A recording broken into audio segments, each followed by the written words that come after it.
आज हम columnar cash book क्या होती है उसके बारे में डिटेल में चर्चा करेंगे। Columnar cash book just like cash book जैसी ही होती है, लेकिन इसमें कॉलम कैश बुक के साथ साथ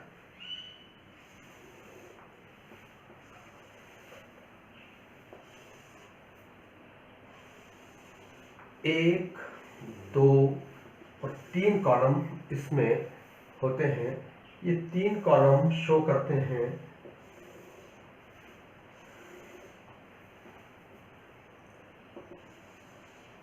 इधर आपका डेट आ जाएगा, ये डेट वाला कॉलम आ जाएगा, डेट,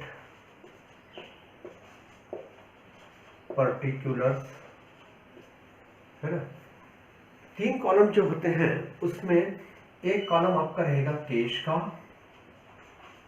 एक होता है बैंक का, एक होता है डिस्काउंट का।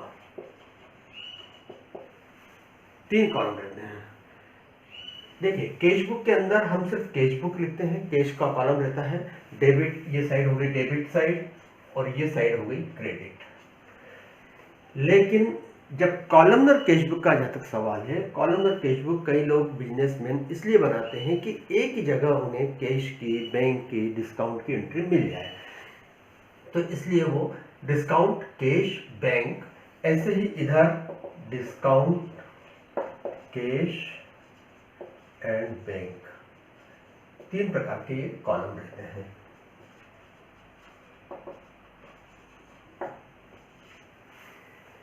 अब इसमें सपोज करो फर्स्ट जैसे आपको दिया है opening cash balance. Cash balance कितना है? सपोज करो यहाँ लिखा हुआ है 5,500 रुपया, तो यहाँ पर हम लिखेंगे टू बैलेंस। बैंक के अंदर भी यदि आपका डिपॉजिट पड़ा है तो जो भी बैलेंस है वो यहाँ लिख सकते हैं। ओके, तो ये आपका हो गया टू बैलेंस। बैलेंस की एंट्री जनरली 1 जनवरी को ही होती है या 1 अप्रैल को हो सकती है, 1 अप्रैल 2020। उसके बाद में goods of ₹4,000 sold at 10% discount. 4,000 रुपये का माल 10% डिस्काउंट पर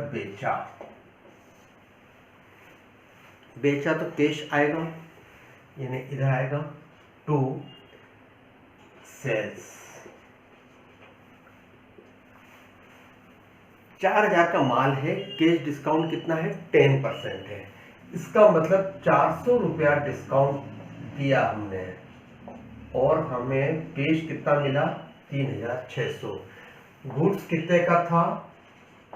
4,000 रुपये का। मीन्स सेल्स कितना हुआ है? 4,000 रुपये का हुआ है।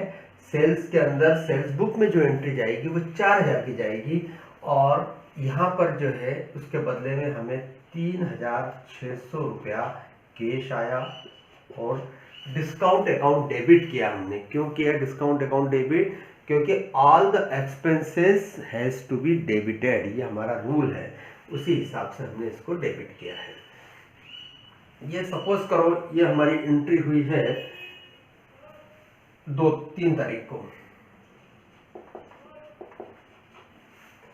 उसके बाद में एक और एंट्री है goods of ₹3,000 sold at 10% trade discount. अब 3,000 रुपये का ये आपने गुड्स है, ये बेचा 10% ट्रेड डिस्काउंट। अब यहाँ पर ट्रेड डिस्काउंट और कैश डिस्काउंट दोनों में हमें अंतर समझना पड़ेगा। ट्रेड डिस्काउंट का जहां तक सवाल है वो एंट्री आपकी कैश बुक में नहीं आएगी। यदि कैश डिस्काउंट देते हैं तो ही एंट्री यहाँ आएगी। 3,000 रुपये का माल बेचा, इसके लिए भी आपको 2700 रुपये मिले होंगे, लेकिन ये जो 300 रुपये कम हुए हैं इसकी एंट्री यहाँ नहीं आते हुए डायरेक्ट डिस्काउंट अकाउंट में जाएगी। तो यहाँ पर हम जो लिखेंगे, चूंकि हमने ये माल बेचा है, नगद में बेचा है, तो 2 सेल्स 5/4 को, या आपने कितने का माल बेचा है? 2700 रुपये का। कैश 2700 रुपये से यहाँ आ जाएगी।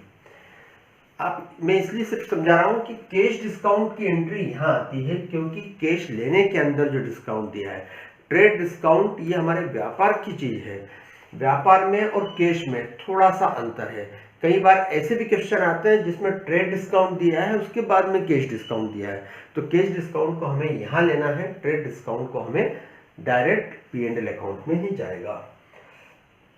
उसके बाद में एक एंट्री हुई है, cash of ₹2000 paid to Earth in full settlement of his account of 2030। एक व्यक्ति था, ए नाम का व्यक्ति, उसको 2030 रुपये हमें देना थे, यानी ये हमारा क्या था? क्रेडिटर था। ओके, ये हमारा क्रेडिटर था। ए नाम का व्यक्ति जिसको हमें देना थे 2030, और उसको हमने टोटल पेमेंट किया 2000 का। इसका मतलब 30 रुपया हमारा क्या मिला है? Cash discount. तो ये 30 रुपया जो कैश डिस्काउंट मिला है वो इसकी एंट्री यहाँ आएगी। ये एंट्री है 5 तारीख की by A account. A account में यहाँ पर हमें 30 रुपया डिस्काउंट मिला है, 2000 रुपया हमने कैश दिया है। ठीक है। उसके बाद में गुड्स कैश नहीं, goods of ₹4000 purchased at 5% discount. अब आपने कैश डिस्काउंट 5% पे 4000 रुपये का माल खरीदा है, मतलब वही है कि 4000 रुपये का आपने माल खरीदा है, उस पर डिस्काउंट मिला है 5 चौक 20, 200 रुपया, 3800 रुपया आपने पे किया है। तो बाय परचेसेस ये हो जाएगा 3800 और यहाँ आ जाएगा 200। ठीक है। फिर salary of ₹1000 and wages of ₹600 are paid by salary by wages. Suppose करो 9 तारीख को आपने दिए हैं, ये दिया है आपने कितना? 1000 रुपया और 600 रुपया, 1000 और ये 600 रुपये दिया है। फिर उसके बाद commission of ₹100 and brokerage of ₹900 are received. Commission 100 रुपये और ब्रोकरेज 900 रुपीज हमें रिसीव हुआ है। रिसीव होगा तो पैसा यहाँ आ जाएगा, to commission and to brokerage. ये कमीशन और ब्रोकरेज डिस्काउंट में नहीं आएगा, ये हमारा डायरेक्ट कैश बढ़ेगी इसमें। तो कैश कितनी बढ़ जाएगी इसमें, क्योंकि हमें कैश मिला है 100 रुपया और ये 200 रुपया।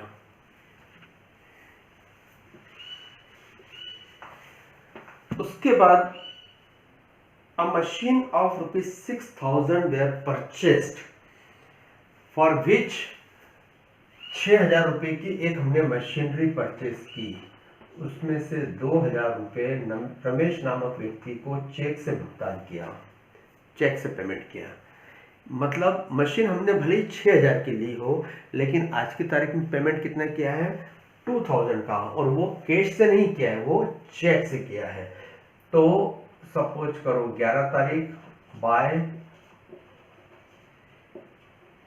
मशीनरी ₹2000। ठीक है। And goods of ₹5,000 sold at 10% trade discount and 5% cash discount. ये अभी मैंने आपको बताया था। 5,000 रुपये का माल आपने बेचा, 5,000 का माल बेचा, इस पे 10% ट्रेड डिस्काउंट और 5% कैश डिस्काउंट। 10% मतलब 500 रुपया, ये कम हो जाएगा, बचेगा 4,500। इस पे 5% मतलब हो जाएगा 225 रुपया। ये 225 रुपया कैश डिस्काउंट हो जाएगा। और इस कैश डिस्काउंट की एंट्री हम यहाँ करेंगे, इसको मानते हुए कि 45 रुपये टोटल देना थे, क्योंकि माल आपने परचेस किया तो सॉरी सेल किया है, तो 4500 रुपये आपको लेना थे, उसमें से 225 रुपया डिस्काउंट हो गया, तो यहाँ आ जाएगा 225 रुपया। और 4500 में से ये गया, sorry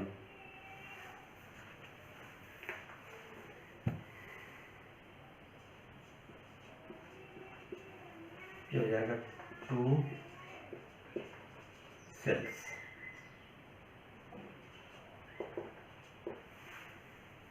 okay,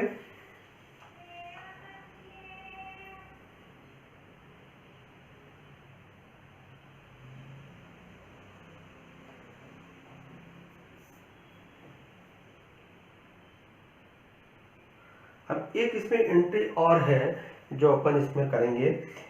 as more funds are required in the business, household furniture of ₹3,000 is sold. 3,000 रुपये का फर्नीचर था, हाउस होल्ड मतलब घर का फर्नीचर था, वो आपने बेचा है फॉर ₹3,500। क्योंकि घर का इसमें कोई लेने देना नहीं है, तो हमें तो ये मालूम है कि 3,500 में बेचा है। And out of this ₹2,500 are bought in the business. इसमें से 2,500 जो है बिजनेस में लाए।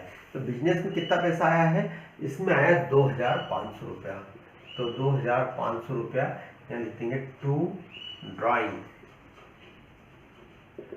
जब घर का सॉरी ड्राइंग की जगह इसको आप कैपिटल लिख दो, क्योंकि घर उसके जो व्यक्ति जब भी लाएगा तो कैपिटल लाएगा, टू कैपिटल। तो 2,500 रुपया उसने कैपिटल इंट्रोड्यूस करी है। घर का फर्नीचर कितने में बेचा, कितने में खरीदा, उससे हमारी इस बुक्स में कहीं कोई अंतर नहीं आएगा। फिर गोडाउन रेंट जो है आपने 600 रुपये दिया है by cash and carriage of 3,000 paid to Shambhu by cash. वो सब एंट्रियां बेसिक वैसी आएगी। गोडाउन रेंट कितना दिया आपने, बाय रेंट ये दिया है आपने 600 रुपया पे किया है। और and carriage of ₹300 paid to Shambhu by cash and by carriage 300 रुपया। तो ये इस टाइप से ये आपको एंट्री करना है। अब चूंकि ये जैसे टू कैपिटल इसने इंट्रोड्यूस किया था 2,500, इसमें एक एंट्री ये भी इसने बताई है कि 4,000 रुपये इसने कैश बैंक में जमा किया। तो यहाँ पर सपोज करो 17/4 को टू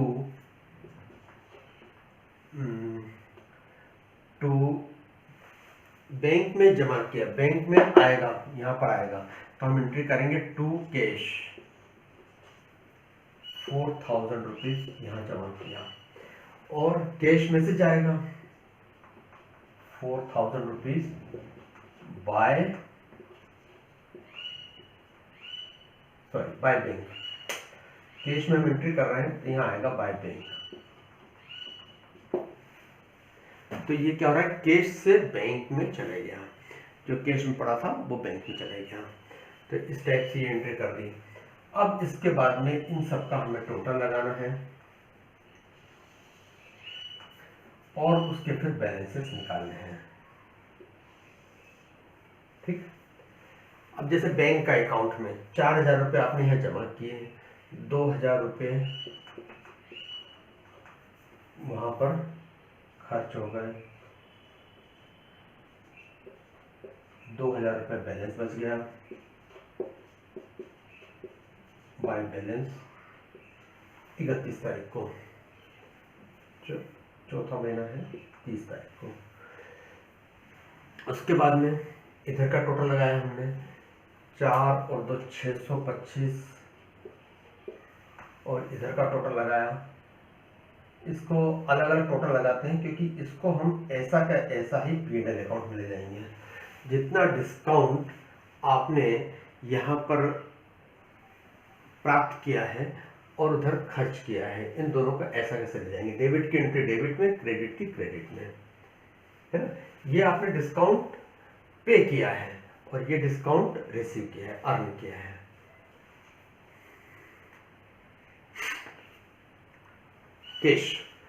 कैश में 75, 5 2 7 7 14 20 30 35 3 3 6 7 8 5 13 6 18